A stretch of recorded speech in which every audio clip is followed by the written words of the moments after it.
marilah kita berdoa.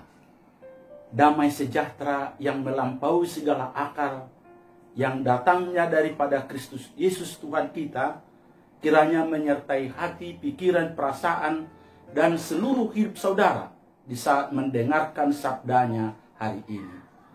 Amin. Saudara-saudara yang dikasihi di dalam Kristus Yesus Tuhan kita, Shalom.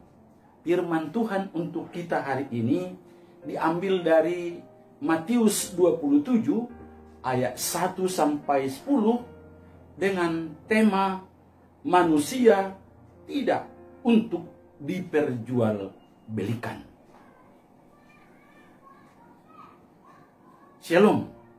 Saudara-saudara, Detik News Jateng Yogyakarta pada hari Selasa 7 Juli 2020 memberitakan bahwa polisi menggagalkan praktek perdagangan orang berupa jual beli bayi yang salah satunya melibatkan seorang bidan di Yogyakarta. Modusnya, sang bidan mendanai seorang makelar bayi untuk mencari bayi adopsi dan berujung menjualnya dengan harga adopsi sekitar 20 juta rupiah.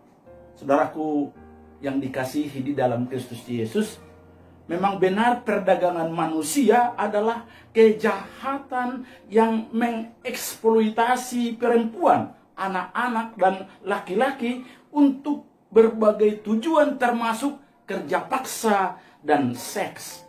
Definisi perdagangan manusia ini menurut Badan PBB, bagian kejahatan dan obat bius adalah tindakan kriminal terhadap kemanusiaan. Kegiatannya meliputi tindakan perekrutan, pengangkutan, mentransfer, menyimpan, atau menerima seorang manusia menggunakan kekerasan, pemaksaan, atau lainnya untuk apa? Keperluan mengeksploitasi mereka. Dan menurut survei mereka dari sejak tahun 2003, PBB bagian narkoba dan kekerasan telah melaporkan setidaknya 225.000 orang korban kekerasan di seluruh dunia ini. Secara sederhana sebenarnya human trafficking atau perdagangan manusia ini intinya adalah manusia dianggap hanya sebagai apa? Komoditi. Artinya alat untuk mendapatkan uang. Makanya kita sadar bahwa di antara sekian problem sosial, kemanusiaan dan keagamaan dewasa ini makin merebak baik di tingkat lokal, nasional, dan internasional adalah praktek perdagangan manusia atau human trafficking. Saudaraku, malpraktik perdagangan manusia ini menjadi persoalan bersama yang menggelisahkan banyak pihak. Pasalnya, ini sangatlah bertentangan dengan semangat kebebasan dan kemerdekaan baik fisik, psikis, dan juga spiritual manusia. Sebab manusia, jelas firman Tuhan katakan, dicipta segambar dan serupa Allah. Nah, takutnya saya, jangan-jangan kita juga terlibat dengan dosa ini. Artinya, kita juga tidak menghargai manusia sebagaimana mestinya, tetapi justru memanfaatkan orang lain, bahkan memanipulasi orang lain untuk kepentingan kita dan untuk keuntungan diri sendiri. Sebab kita tahu bahwa perdagangan manusia tetap marak dan berlanjut dengan berbagai metode. Bahkan selain perempuan, anak-anak, laki-laki, ada juga perdagangan apa?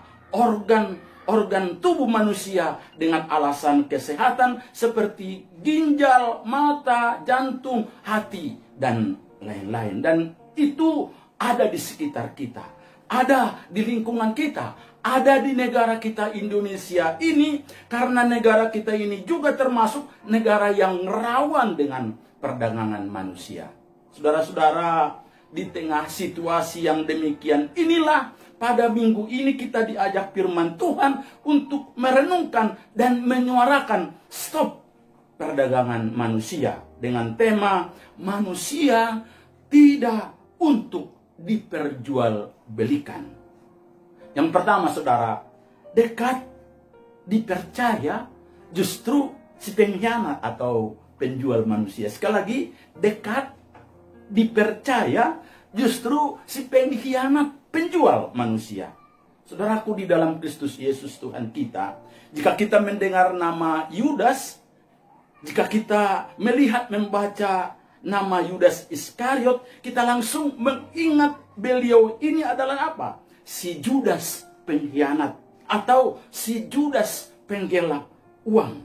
Padahal dia adalah salah satu dari 12 murid Tuhan Yesus dan orang yang sangat dekat dengan Yesus. Karena dia apa? Bendahara.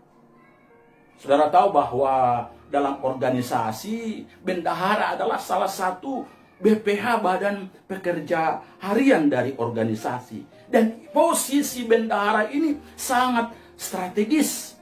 Dan posisi bendahara ini adalah orang yang dipercaya dan memiliki tanggung jawab yang sangat besar, ya kan? Kita pasti memilih bendahara sebab selain dia pintar, mampu, hebat di dalam mengelola keuangan dalam pembukuannya yang baik, tapi saudaraku, dia juga harus bisa dan dapat kita percayai. Tahu-tahu orang yang dekat dengan Yesus ini, si murid ini, si bendahara ini justru apa? Pengkhianat. Yang dipercaya ini justru melakukan hal-hal yang sangat-sangat jahat. Saudaraku yang dikasihi di dalam Kristus Yesus, makanya kita bisa heran. Kok sedemikian dekatnya Yudas dengan Yesus sebagai muridnya bendahara lagi. Tapi kok bisa-bisanya mengkhianati Yesus gurunya sendiri dengan menjual sang guru kepada para imam dan tua-tua dengan harga berapa? 30 keping perak. Itu tadi diungkapkan dalam Matius 26 ayat 14 sampai 16. Sangat miris saudaraku. Sangat sakit. Kita tahu bahwa jika orang dekat dapat kita percayai lagi, tetapi justru mengkhianati kita, ini sangat menyakitkan saudaraku. Kita tahu jika musuhnya, jika orang yang biasa memberontak, jika seseorang yang tidak senang dengan kita dan melawan kita, mengkhianati kita, tidak seberapa sakitnya. Tapi jika orang yang dekat, bahkan kita percayai lagi, mengkhianati kita, wow, ya, sakitnya bisa berminggu-minggu mungkin, berbulan, bahkan mungkin bertahun. Bahkan bisa kita tidak habis pikir dan bisa stres saudaraku.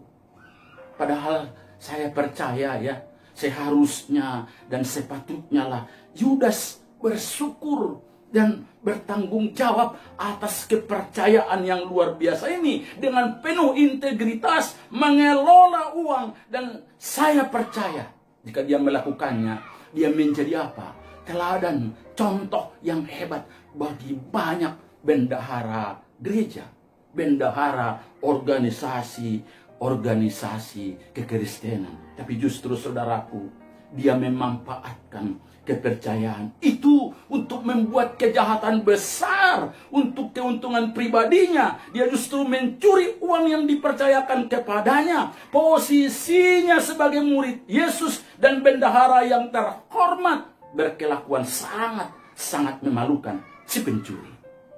Itu artinya seseorang yang memiliki posisi terhormat, jabatan strategis, memiliki ilmu yang hebat, ya, atau punya sesuatu yang luar biasa, tapi bisa berkelakuan gembel, bahkan koruptor, memanfaatkan jabatannya untuk keuntungan dirinya sendiri. Saudaraku, harus kita hati-hati karena bisa saja seseorang sudah Kristen, sering penelahan Alkitab, rajin ke gereja, belajar teologi, bahkan bisa juga sudah menjadi pengerja gereja bertahun-tahun, tetapi apa? Si pencuri, si pengkhianat, otaknya sudah penuh dengan firman Tuhan, tetapi hatinya kerdil, tidak ada perubahan, bahkan memanfaatkan posisinya dan jabatannya untuk yang jahat.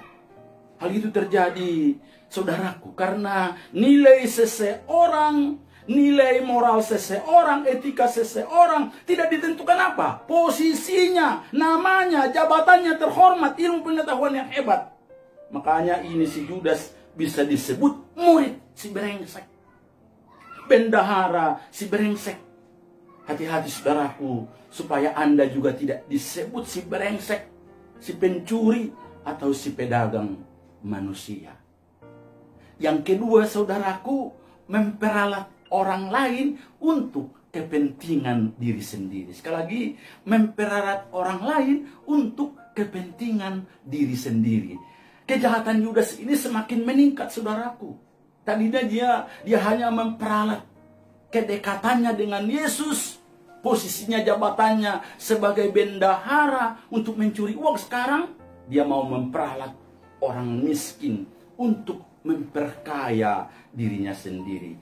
Mempergunakan orang miskin supaya uang orang miskin itu masuk ke kantongnya. Mari kita perhatikan firman Tuhan dari Yohanes 12 ayat 3 sampai 8. Saya rindu Anda baca di rumah saja. Saya akan baca ayat yang ke-6 yang berbunyi, hal itu dikatakan Yudas bukan karena ia memperhatikan nasib orang-orang miskin, melainkan karena ia adalah seorang pencuri. Ia sering mengambil uang yang disimpan dalam kas yang dipegangnya. Saudaraku, waktu Maria menuangkan minyak narwatsu yang sangat mahal itu ke kaki Yesus, mengelapnya dengan rambutnya, Yesus memujinya. Yesus mengangkatnya. Yesus senang, sangat bersuka cita atas tindakan itu. Dia betul-betul memuji tindakan Maria kepadanya. Tetapi saudaraku, Judas Iskariot, firman Tuhan katakan di sini dia bertindak sebagai oposisi bagi gurunya. Dia bertindak mencela, mengkritik kepada siapa? Gurunya sendiri. Seolah-olah Yudas mau menuduh Yesus, kenapa engkau menghambur-hamburkan uang yang begitu banyak? Dan seolah-olah dia begitu prihatin dengan orang miskin. Padahal Yudas bukannya memperhatikan orang miskin, tetapi justru apa? Memperalatnya supaya dia bisa mencuri uang. Dan waktu Yesus menegurnya dengan halus, seharusnya Yudas apa? Bertobat. Bukankah Yesus katakan bahwa itu sudah sepatutnya dilakukan oleh Maria untuk penguburannya? Dan itu akan dikenang banyak orang. Tidak hanya itu saudaraku, bahwa Yesus memuji Maria karena memang itu patut dilakukan bagi Yesus. Dan Yesus katakan, ada banyak loh orang miskin. Dan terus menerus itu ada dalam hidupmu. Engkau bisa melakukannya lagi berulang-ulang kepada orang miskin. Tapi apa yang dilakukan oleh Maria ini hanya satu kali. Untuk Yesus, bahkan itu untuk apa? Penguburannya. Apakah Yudas bertobat dengan begitu halusnya, kerasnya Yesus menegur dia? Tidak. Dia tetap mengeraskan hatinya. Saudaraku, jangan-jangan juga gereja seperti itu, menggunakan atau memperalat orang miskin untuk apa? Kantong sendiri, untuk kemewahan, untuk kekayaan sendiri. Jangan-jangan lembaga kekristenan dengan program-programnya yang hebat kepada orang-orang miskin, kepada orang-orang yang kena bencana alam, bencana ini, bencana itu, justru apa? Justru untuk kantong sendiri. Taunya untuk apa? Untuk kehidupan sendiri, untuk memperbesar rumah atau kendaraan atau banyak hal lagi, saudaraku. Jangan-jangan saudaraku ya, kita memperalat diakoni sosial, diakoni gereja, ya, karena COVID-19 ini, tahu-taunya untuk KKN, untuk diri sendiri dan keluarga. Atau saudaraku, hati-hatilah berkhotbah, berulang-ulang katakan, jangan mencuri, jangan memperalat orang. Tahu-tahu Anda justru si pencuri. Anda justru memperalat gerejamu, memperalat program-programmu, memperalat kegiatan-kegiatanmu, memperalat segalanya. Untuk apa? Keuntungan diri sendiri. Yang ketiga, saudaraku, Yesus datang membeli Yudas, tetapi Judas justru menjual Yesus. Saudaraku, sejak Judas menjadi murid Yesus, dia tidak pernah memanggil Yesus sebagai Tuhan. Paling banter hanya sebagai rabi atau sebagai guru. Padahal semua muridnya sudah memanggil Yesus sebagai Tuhan.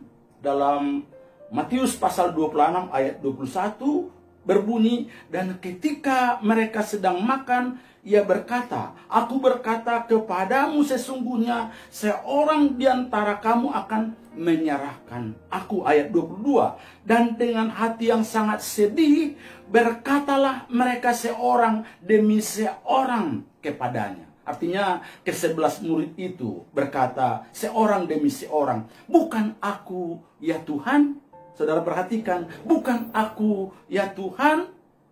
Ada pengakuan Tuhan. Ya, saudara-saudara yang dikasihi di dalam Kristus Yesus. Tapi di dalam ayat 25, Yudas yang hendak menyerahkan dia itu menjawab, katanya, tadi para murid berkata, bukan aku ya Tuhan. Dalam ayat 25, Yudas berkata, bukan aku ya Rabi.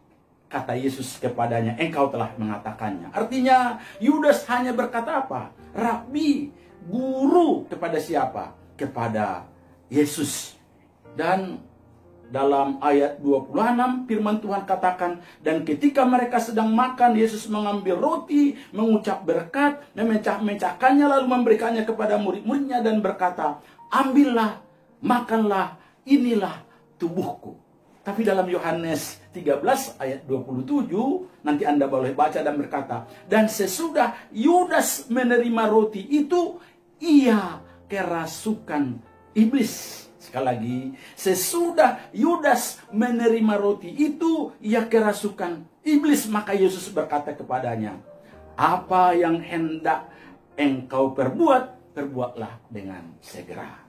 Dan saudaraku, pada ayat 30, dan setelah Yesus menerima roti itu, dia langsung pergi meninggalkan tempat itu. Artinya Yudas tidak ikut minum anggur dari cawan, dari darah perjanjian yang menebus dosa-dosa umat manusia. Karena memang Yudas sudah apa? Kerasukan iblis. Dan ayat 33, Yesus kepada ke-11 muridnya, apa dia katakan? Hai anak-anakku. Tanpa siapa? Yudas Iskariot tentunya. Nah, saudara-saudara yang dikasihi, kita melihat bahwa hubungan Yesus memang dengan Yudas tidak pernah akur sebagaimana bapa dengan anaknya. Sebagai guru yang baik dengan siapa? Muridnya yang baik. Hanya murid biasa, hanya dekat begitu saja, tanpa ada hubungan yang luar biasa dengan Yudas. Dan tidak hanya itu, saudaraku, dia sudah 3,5 tahun menjadi murid, tapi tidak pernah apa? Bertobat. Sudah bersama Yesus, dia tidak apa? Tanpa penebusan darah Yesus, justru apa? Kerasukan iblis. Hati-hati, saudaraku. Jangan-jangan Anda ke gereja, Anda orang Kristen, jangan-jangan Anda adalah pengerja gereja, hamba Tuhan, sintua, pendeta, guru, bibel pro, diakones, tetapi kerjanya mengeksploitasi saudaranya, memanfaatkan saudaranya atau orang lain atau jemaat untuk apa? Untuk keuntungan dirinya sendiri. Karena apa? Anda kerasukan setan. Anda tidak peduli dengan penebusan darah Yesus. Anda tidak peduli dengan Yesus. Makanya saudaraku, walau sudah sedemikian lamanya Yudas mengikut Yesus, bahkan menjadi murid, dia sudah bergaul dengan Yesus. Yang dibicarakan paling banyak dengan Yudas hanya masalah apa? Uang, uang, uang. Ini mengerikan. Setiap orang bicara Yudas, yang didengar hanya uang. Hepengon. Labelnya apa? Hepengon. Sedikit uang, sangat-sangat miris. Tetapi saudaraku, jangan-jangan juga gereja seperti itu ya. sautik hepengon, kolak kepeng begitu ya. Padahal gereja adalah milik Kristus. Seharusnya orang justru membicarakan siapa? Tuhan Yesus, penebusan Yesus yang diperbuat Yesus bagi umat manusia. Untuk apa? Menebus umat manusia. Bukan apa? Bukan hepengon. Saudara-saudara yang dikasihi di dalam Kristus Yesus, seharusnya saat orang membicarakan gereja, membicarakan kita hamba-hamba Tuhan, anak-anak Tuhan, umat Tuhan, adalah apa? Adalah orang-orang yang sabar, orang-orang yang memberitakan firman Tuhan dengan baik, adalah pengampun, jujur, penuh kasih, setia, dan itu sangat-sangat hebat. Tapi jika orang luar atau orang yang tidak mengenal gereja disebut, itu gereja hepengon itu gereja hanya berbisnis itu hanya memanfaatkan orang-orang miskin itu, wah, sangat-sangat mengerikan. Saudaraku, saya mau ungkapkan, Yudas adalah murid yang terus belajar, baik teori dari Yesus sendiri, gurunya, baik praktek, karena dia sudah melihat kehidupan Yesus, tapi tidak pernah berubah. Otaknya memang sudah penuh, sudah banyak tentang firman Tuhan, sudah dia melihat mujizat, tapi hanya di mana? Di kepalanya, besar kepala, hatinya sibolison. Ya. Saya takut gereja-gereja juga seperti itu. Ada banyak juga orang Kristen seperti itu.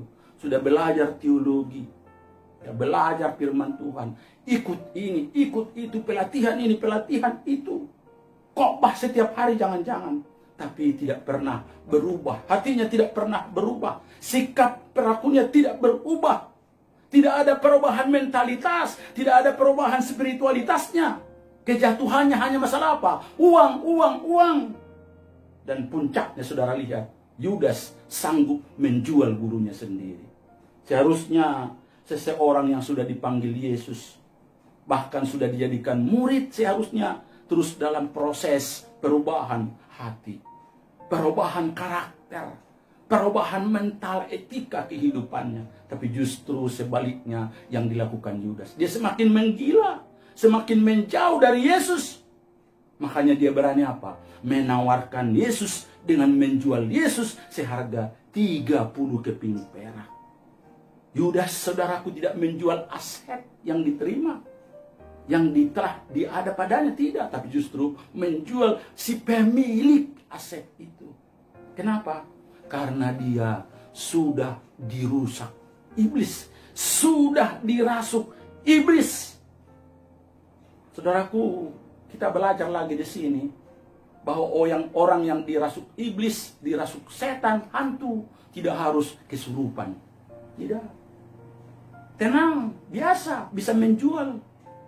Seolah-olah tidak ada sesuatu yang terjadi. Itu artinya apa? Kerasukan dolar, kerasukan uang. Ya, saudara-saudara, Lukas mencatat bahwa Yudas justru menjual Yesus karena dia dirasuk setan. Hati-hati. Ya, mari sebentar dulu melihat Keluaran 21 ayat 32. Sekali lagi, Keluaran 21 ayat 32 berbunyi demikian. Tetapi jika lembu itu menanduk seorang budak laki-laki atau perempuan, maka pemiliknya harus membayar 30 sikal perak kepada tuan budak itu. Dan lembu itu harus dilempari mati dengan batu. Artinya apa, saudaraku? Harga seorang budak yang ditanduk lembu hanya berapa? 30 keping perak. Mungkin sekarang kira-kira 300.000 lah. Ya. Saudaraku, saya mau bertanya, budakkah Yesus? Memang dia adalah hamba Tuhan. Tetapi dia adalah Tuhan. Dia adalah guru. Dia adalah Tuhan. Harganya dijual Yesus, Yudas, bukan berapa? Bukan 30 keping emas, tapi justru apa? 30 keping perak. Pokoknya dapat. Karena apa? Yudas sudah dirasuk iblis. Saudaraku, padahal Yesus datang ke dunia ini adalah untuk apa? Untuk menebus kita. Untuk apa? Untuk membeli Yudas. Untuk memberikan keselamatan, memberikan yang terbaik dari hidupnya. Dia datang memberikan darahnya yang lebih mahal dari emas, perak, lebih mahal dari dunia ini. Untuk apa? Supaya Yudas memperoleh hidup yang kekal. Tapi firman Tuhan katakan, lebih baik Yudas tidak lahir. Karena sudah diberi kesempatan 3,5 tahun menjadi murid Yesus. Sudah menjadi bendahara, orang kepercayaan. Tetapi dosanya, kebodohannya justru semakin memuncak, semakin menggila. Bahkan dia apa? Dia dirasuk iblis. Sehingga harga Yesus gurunya pun hanya seharga apa? Seharga hamba, seharga budak. Budak yang ditanduk lembu pula itu. Ya. Inilah konsekuensi, saudaraku, jika seseorang mulai dari kecil, ya, hanya mencintai uang, hanya uangan. Walau sudah menjadi murid, orang kepercayaan Tuhan, akhirnya dirasuk iblis. Hati-hati, saudaraku. Karena bisa saja uangmu, jabatanmu, hidupmu, keadaanmu akhirnya apa? Dirasuk setan. Dan itu membuat Anda tidak menghargai Tuhan Yesus sebagai apa? Pemberi berkat-berkat itu bagi Anda. Dan bagi orang yang kerasukan setan, jelas harga Yesus tidak ada apa-apanya. Bahkan lebih berharga daripada seorang hamba yang ditanduk mati lembu. Ya, saudaraku yang dikasihi di dalam Kristus Yesus, hanya sampai di situ tidak. Yudas menyerahkan Yesus kepada imam-imam dengan apa? Ciuman. Wah, sangat miris. Seolah-olah dia mau berkata, aku sayang. Padahal apa? Padahal aku menjual engkau, aku memperalat engkau untuk kantongku, untuk hidupku. Sangat miris, saudaraku. Bertobatkah Yudas, saudaraku?